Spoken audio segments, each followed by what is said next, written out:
welcome to the Anika Apple Podcast. I'm so glad to have you back here with us this week. And for this week, our focus is on healing. I'm really excited to talk about healing because it is near and dear to my heart. It is absolutely core to my purpose. And part of how I approach healing is by helping people to see themselves. And then by virtue of them being able to see themselves, they are able to see and understand others. At the core of all of this is perspective. Through expanding perspective, we're able to help people to understand themselves, to see themselves in a light that's different than perhaps what they've grown up with or what they have been taught to see when they look in the mirror. And then, of course, because we see ourselves differently, the way we show up in the world is different. And when we show up differently, our relationships are different. So by virtue of the healing that happens on the inside of us, we can, in a sense, change the world. I'm so excited about this work because there's so much opportunity for us to bring more love and light and joy and peace into the world. And it has to happen because we cannot live the lives that we were intended to without it. So this is certainly a big task, a big undertaking, but it is one that I am honored to walk next to those who are passionate as well about helping people to heal on this journey so that we can create the change, we can be catalysts for change so that we get to see the manifestation of the kind of life that we all desire, deserve, and expect. That said, this week's conversation is all about healing. And I want to delve into the topic, but first I'd like to extend an invitation to you. About a month ago, I started a community called the Healing Crusade. And I'm excited about what we are doing in the Healing Crusade. First and foremost, the intent is to help people heal, to help them do the work, to dial in and check in on themselves, to identify areas where healing is required, and to give them the skills and tools and confidence to do that work, and to heal in community. I love that we have created a community of people who will stand with one another. And the amazing thing is that as you see other people going through their healing journey, you can gain inspiration from them, encouragement, you can see the examples. So healing in this way propels all of us forward. It's an encouragement to all of us to do our healing work because we recognize and we can see real time the impact that it has when others are involved. So the Healing Crusade was built off of the intent to heal individually and as a community. And what has happened over the few short weeks that we have been up and running is that there have been a multitude of miracles. It's really exciting to see that because I see what the potential is for the crusade as we continue to be bold in our beliefs and consideration, our expectation about what healing means in our lives. We also recognize that in addition to healing individually in the community, that when we heal, we begin to think differently about the systems and the ways that we move in the world. When we think differently, we can see possibilities. We begin to expect more possibilities. There is somewhat of a demand that's created when we decide that things should be different. And we do the healing work to create confidence in ourselves that what we believe to be true is. That healing that we do on the inside of ourselves shifts our expectations in the world and can help us to create the changes that are required for us to live what I deem as a remarkable life. So I want to invite you to check out the Healing Crusade. Not only is it a great place for you to navigate through healing, but it's a place for you to receive, to be poured into. It's a place for you to learn about yourself, to hear from the perspective of others. There's such huge benefit in understanding what other people are going through. It's interesting because after 2020, we have found ourselves more separated than we have ever been. Part of that is what I'm going to talk about in the episode today. But because of that separation and disconnect, we are less checked in to what's going on in the lives of others than we were before we went through the experience of COVID. You might find that interesting because coming off of the heels of the beginning of COVID, we went through massive societal unrest. We saw it happen in the United States pretty significantly, but there was societal unrest in other countries as well. So worldwide, we saw so many societal dynamics at play. And while there was a significant uprising in people declaring that it was time for change, it's kind of quiet now. People have gone back into their lives. They've decided that things are okay. We must have created enough change for us to go back to the way things were. And with that said, the healing that we require has been stymied. So there's more work to do. And without having to go through another massive situation like what we saw, we can make an active decision to change things. The Healing Crusade is just that. It's an opportunity for us to come together and to do our work so that healing becomes such a prominent thing that people desire it, people recognize that it's what's missing, and they want the kind of life that comes from doing that work. And we begin to heal the mindsets of people because we share perspectives and people have an opportunity to learn together. So again, I want to invite you to take a look at the Healing Crusade. It's a great opportunity for you to do the work. And if you are someone who feels like I've been on my healing journey and I've been doing the work and I feel really good about where I am, then you should come too. Because part of what happens is that as we share our stories and strengths, people gain that energy and strength and confidence from hearing your story, from knowing what you were able to accomplish. And the beautiful part about it is when you've been doing healing work, like I've been doing healing work, you recognize that as much as you might feel like, okay, I got this one checked, there's another layer to that thing. It's the beauty of what we experience, that you continue to go through your healing journey and there's more revealed. And for those just starting out in your healing journey who are like, I don't know, here's what I would tell you. It's the best thing that you can do. And that even when you get to the points where it's like, okay, I need to look at this again, you will find that because you've been doing the work, you're like, all right, bring it on. You're fired up because you are now driven to see what's going on the inside of you because you want to know yourself so much better than what you ever have in the past. So the link and information for the Healing Crusade is in the show notes, and I encourage you to come check it out. It is truly a great place. We've been having a great experience thus far. We do a weekly challenge every week. We have affirmations. We have a weekly pump-up session. And then depending on the tiers of membership, there are some other sessions where I go deeper in teaching about healing and helping people to explore their experiences. We do some really cool things in the community as well. One of the things that I do once a month at our prestige level is an Ask Anika Anything session. We call it A3. And in that session, I go deep on anything that the community wants to ask, which is pretty amazing. It's kind of interesting because, as I think about the prophetic ability that is a part of who I am, is who I am, I'm like, are you really sure you want it to be anything that people want to ask? And the answer is yes. So as long as it is something that God wants to reveal, there it is. So there's lots of great opportunity to join a great community and then to learn more about yourself. And I hope that you will consider doing your healing work. And listen, if the Healing Crusade's not for you, that's fine. But do your healing work. It is so important.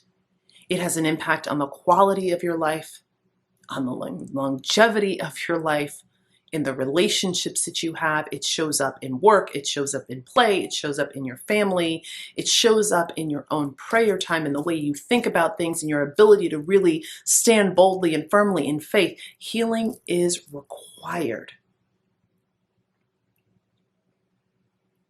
So do your work.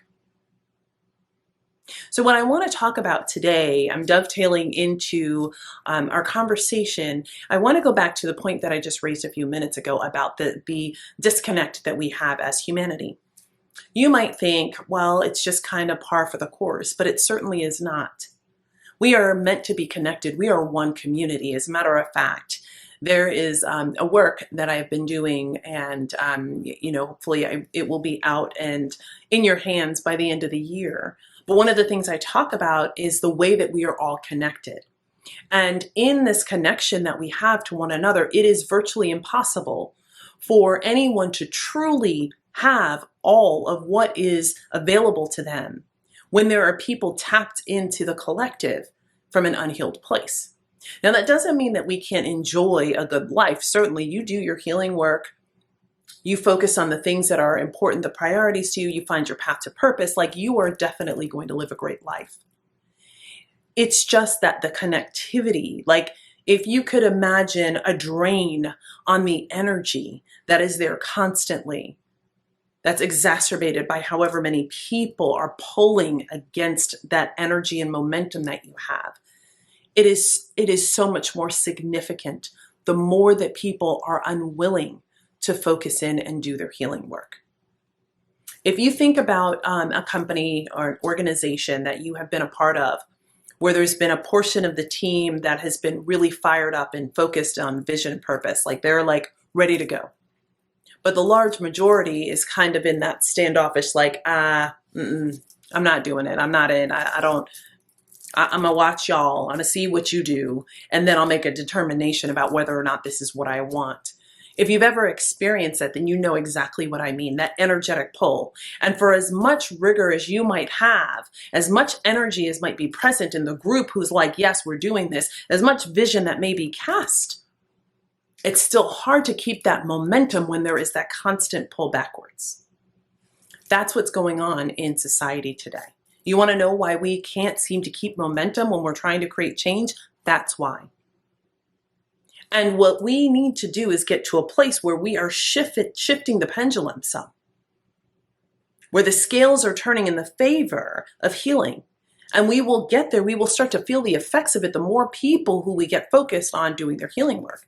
And the cool thing about it is, different than in many of the ways that we do things in community, where it's like, put aside your own feelings, your own desires, and focus on the whole. The beautiful thing about healing is it says, go focus on you. Go focus on what's happening on the inside of you. Don't do it for me, do it for you. And by virtue of doing your work for you, you're going to have an impact on the whole. That's the beauty of what happens in this healing work, is that because you are focused on you and you make your own changes and adjustments and shifts, you show up in the world differently and you bring in a different energy to what happens in community. That's why healing is so important. That's why there is a big impact on community. That's why it's required. So let's talk a little bit about what it means to you to heal as an individual. First and foremost, when I look at healing, I look at the spiritual, emotional, mental, and physical aspects of healing. And they're all connected. And it's interesting because you're like, all of them are connected. So when I have the physical manifestation of something happening in my body, I might find that the roots of it are in something spiritual or emotional or mental. Absolutely. As a matter of fact, think about stress for a moment. Stress can be physical. If I'm lifting a dumbbell and that weight is really heavy, right? Then I can see the physical nature of it. It's putting stress on the muscle. And we know that to be a good thing, right? Because at the right levels, it's helping me to build muscle. Well, on the inside of us, when we are experiencing stress from situations, it depends on how much, what quantity, and how frequent. Because if I am stressed all of the time to a place where I feel overwhelmed, where I'm maybe unable to move or progress and make change, then that stress is going to begin to show up as physical symptoms in terms of illness. Emotionally, stress can be a good thing. Like when you wake up in the morning and your alarm is going off, there's a bit of stress and it's like, hey, it's time for you to get up and out of bed. But it's when it's an overwhelming amount in mass quantities. And particularly there's all of this information about the limbic system and things like that you can understand how it then shows up in your physical body. There's also things that are spiritual in nature that require healing for us. There are things that are embedded in your identity that require healing. I was talking to my therapist a couple weeks ago, and she said that in her experience, every young person, like really from toddler and up, when they had experienced significant trauma as a child, that she experienced that there was always an issue with identity, a concern, an issue, something that they were navigating. And when you think about identity spans so many different things. For me in particular, worthiness is one of the things that was really, really prevalent in my searching for identity. Worthiness as a concern showed up for me in people pleasing. It showed up for me in ways where I lacked self-confidence in certain circumstances.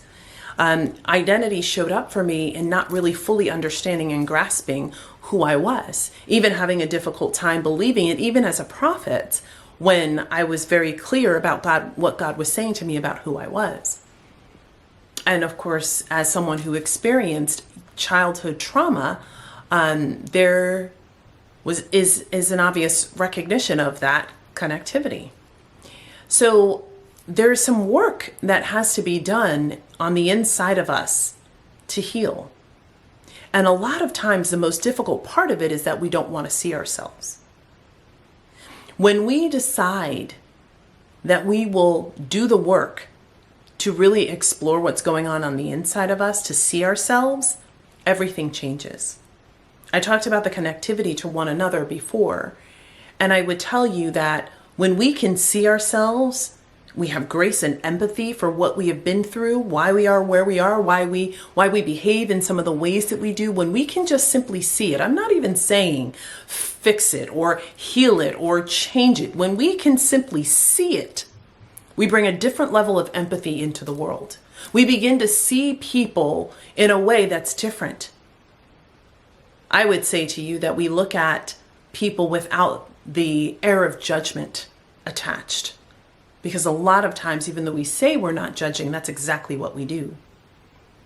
In the workplaces, in our community, in organizations, in the way that systems happen, there are judgments placed on people all the time. And a lot of the times, you hear judgment placed on people that is not the same level of scrutiny that people use for themselves. I find it interesting that there are so many people who have created judgments on people in situations that very much mirror some of the things that they struggle with themselves. And it's interesting, there's philosophies about self-loathing and things like that that you can read that are really, really clear with why some of that can come to be. I believe it's a little bit deeper than always knowing and seeing those things about yourself and not liking it on the surface. There's a recognition of something that you don't like and you don't even realize is mirrored from you. You don't see yourself well enough to even know that that's something that you might be struggling with or suffering from. And so it's until we do the work to really see ourselves that these things start to become more clear. And when we do, that we can have grace for ourselves and then offer that grace to other people. And it matters because our ability to be a part of community, active and prominent, and to provide the kind of care and consideration to others is so critical. There's nowhere that you can go in the world where you never interact with another person, even if you lived on a remote island. Unless you were able to grow all of your food, care for yourself medically, all of those things, that you would never need to have any kind of contact with people, even if the contact was through technological means. So we are never fully without the presence or interaction with other people. And the more that we interact, the more of the things that are unhealed on the inside of us that they show up. A few years back, I had shared with some of the people that I'm close to, I said, people are imploding. And they're like, what do you mean by that? And I said, watch. They're imploding. We are going to see a season where people are going through so much that it's like they can't even control themselves. And then I am sure even as I say this to you, you can think back about some of the things that you've seen happen and play out in the media over the last couple of years where people in fact did that. Where it's like, what happened to the sanity with which they led their lives? And you hear from their friends and family and they're like, we never expected that from this person. We don't know what happened. Where did things go wrong? Why was this situation that seemed so simple, did it become this huge thing? Because people are imploding. And why are people going through that? Simply because they're unhealed conditions, but they don't see themselves. And in not seeing themselves means the patience that they have for other people is smaller. The other thing that's happening right now that is really significant is that people are looking at each other for differences.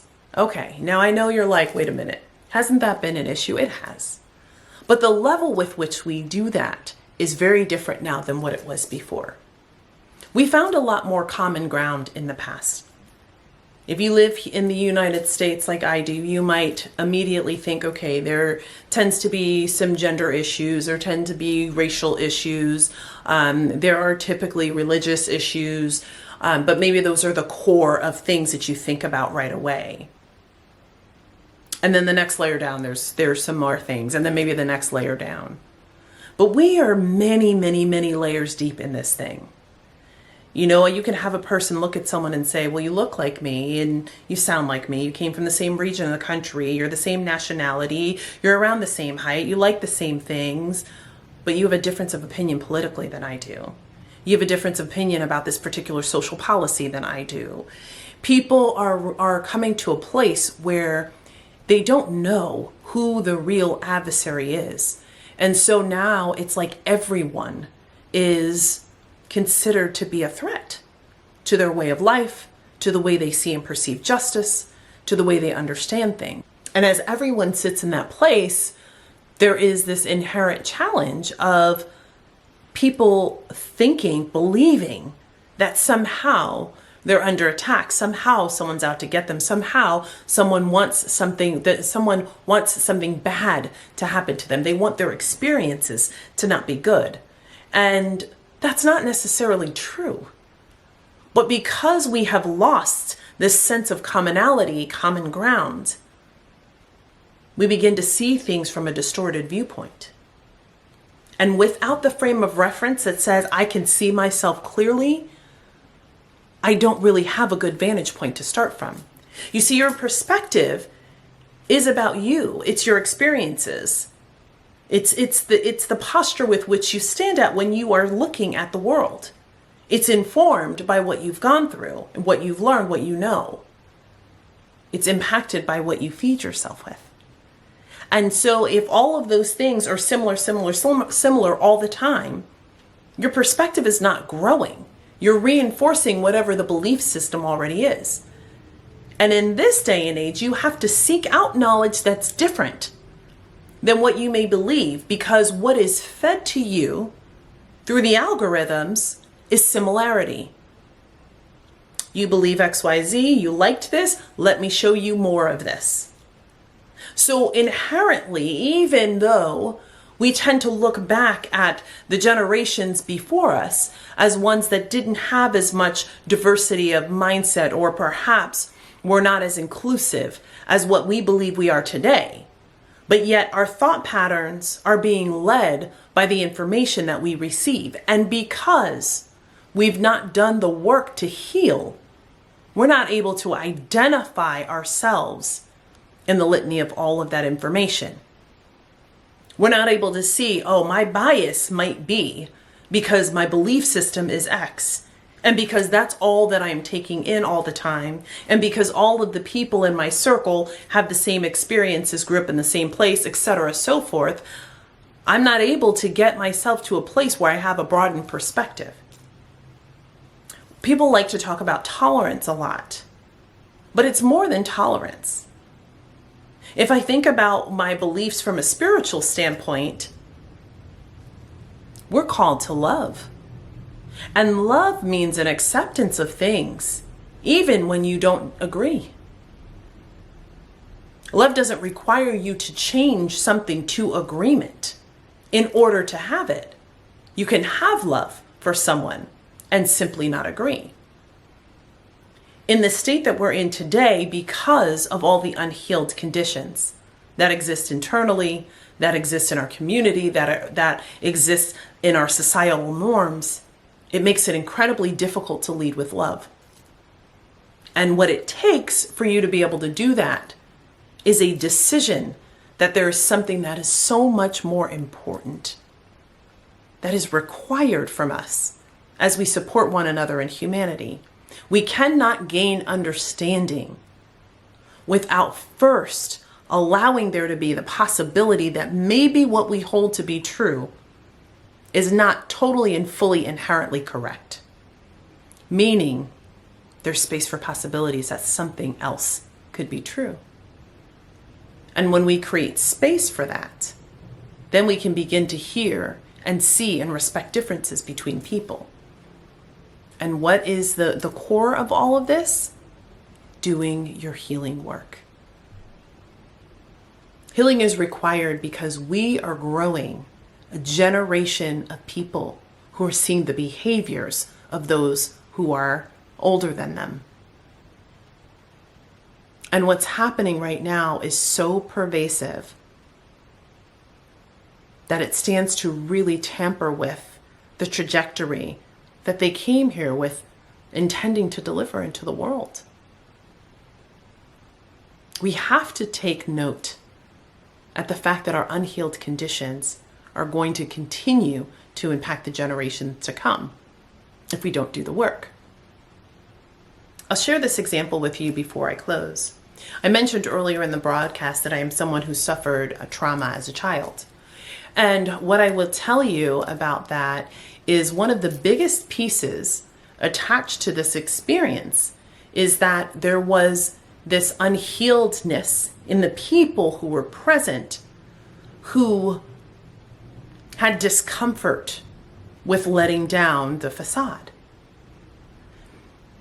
In the way that they were raised, that everything was okay, like to keep what was happening in the house or inside the family, to keep that quiet, that's what they did. And that's what they learned to do. And I'm sure that if I were to pull down and go through all of the history, there would be more of experiences that people had, perhaps not the same as mine, but things that encourage them to be quiet and to hold things dear. Because of that, the response to what happened to me did not serve me in the way that it could have. It didn't create the kind of support that I deserved or desired. We stand in the place that because of the healing choices that we make, to heal or not, that we will respond in a way based on our perspective that then has an impact on other people. Had there been healing work done to heal some of those areas, perhaps the response would have been one of support and nurturing. In the workplace, the same thing shows up all of the time. We see people who fight really hard to get to the levels of elevation they need to in the organization. And then rather than looking at opportunities to mentor and develop others, they look upon them to say, you need to do the same thing. I did it. How many times have you experienced someone saying, well, it happened to me, so therefore that's an excuse that it happens to the generation to follow? But that's not the way it's intended to be. It doesn't have to be. In every place that I had the pleasure of working, I always took into work the desire to leave it better than I found it. That was a choice. There was a healing that happened to say, even though I withstood these things, I know I can be the person who desires and creates that change. Where do you think that came from? From the experience that I had as a child, where I did not feel advocated for by not by all, but by many.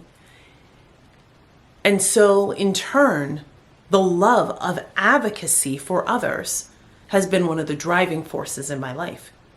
Fortunately, it aligns with my purpose. But I saw that and I felt it, and it did something on the inside of me. And as I've healed that space, I show up brilliantly to advocate for others. That's what healing will do for us.